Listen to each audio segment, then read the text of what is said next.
Hey everyone, and welcome back to Photon Photography. Today we're diving into a topic that I think is really important for photographers and videographers alike, investing in gear that's important to you. The other day I was out shooting with a couple of wildlife photographers. They were kind enough to let me tag along, and as always we ended up talking gear.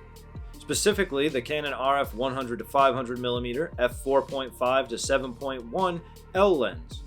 They swore by it, saying it's a must-have for wildlife photography. And I'll be honest, it's an amazing lens. Compact for its range, sharp and versatile, but here's the thing, I don't own it. Instead I use more budget-friendly options like the RF 800mm f11 and the RF 100 to 400mm f5.6 to 8. These lenses do the job for me, and honestly they're fantastic for the price. But you might be wondering, why not just invest in the RF 100 to 500mm L lens? Well, let me explain. I've realized that while I love wildlife photography, it's not my main genre.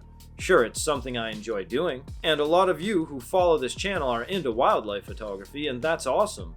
But for me, my true passion lies elsewhere. My cameras, the Canon R6 Mark II and the R7, are primarily tools for video work. That's where my passion is. Whether I'm reviewing bikes or shooting tutorials or creating promotional content, video is what drives me. So when I think about investing in gear, I prioritize lenses and tools that elevate my video work. On the photography side of things, my main interest is macro photography. That's why I chose to invest in the Canon RF 100mm f2.8L macro lens.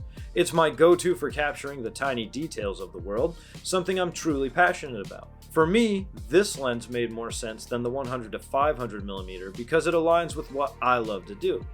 And that's the point I want to make today. Invest in gear that's important to you, not what other photographers say you need, not what's trending, but what makes sense for your style, your interests, and your creative goals. If wildlife photography is your main passion and you can see yourself using a lens like the RF 100 to 500mm all the time, then by all means go for it. But if you're like me and wildlife is just one piece of the puzzle, it's okay to stick with more affordable options and still get the job done. Use the savings to invest in gear that really matters to you. Let's talk a bit more about how I make these decisions.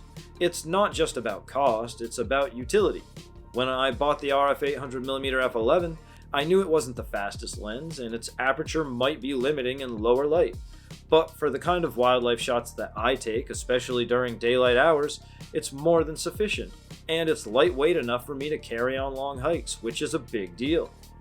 On the flip side, the RF 100mm f2.8L macro lens was a no-brainer because macro photography is where I found the most creative fulfillment.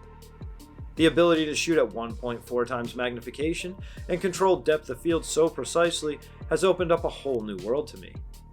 This is where I want to encourage all of you to take a step back and really think about what excites you most in photography or video.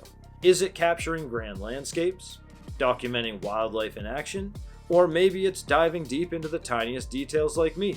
Whatever it is, let that guide your gear decisions. Here's another thing to consider. Gear can be a huge investment, and we all have budgets. It's easy to feel pressured into buying the latest and greatest, especially when you see other photographers with high-end lenses or cameras. But remember, it's not about having the most expensive gear, it's about having the right gear for you. Sometimes spending less doesn't mean compromising on quality. It's about understanding your needs and finding the tools that fit. For example, my RF 100 to 400mm lens might not have the red ring of an L lens, but it's sharp, reliable, and more than enough for the kind of wildlife that I like to shoot. So to all my wildlife photographers out there, I see you, I respect you, and I'm amazed at what you create.